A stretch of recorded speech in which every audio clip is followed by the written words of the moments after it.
Ganito nga kakalat yung aking kusina, nalaglag pa nga yung aking mga itinaob na pinaghugasan na. Dahil nga huminto ako sa paghuhugas dahil may tumawag sa akin na bibili. Katapos ko nga magbinta dyan, saka naman ako maghuhugas. Oh, alam ko na yung next na sasabihin, mapapasma ako. Yan nga ang sabi ko sa inyo, yung pera nakakapasma talaga. What?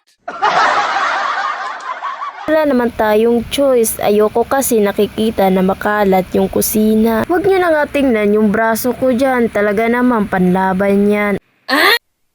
Ang laki na pala ng braso ko. Kakatinda ko siguro to. Charot. So ito na nga mga mi, kailangan kong hugasan to. Dahil nga sabi ko ayoko nang makalat ang kusina ko. Huwag nyo na nga problemahin kung mapapasma ako. Ang mahalaga ako naman yung mapapasma, hindi kayo. Charot.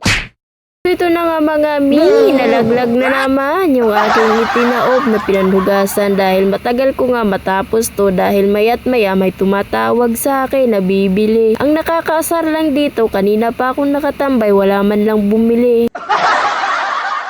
Nung may ginagawa na ako, saka naman nagbibilihan. O diba, wala nga akong karapatan maasar kaysa naman wala akong binta.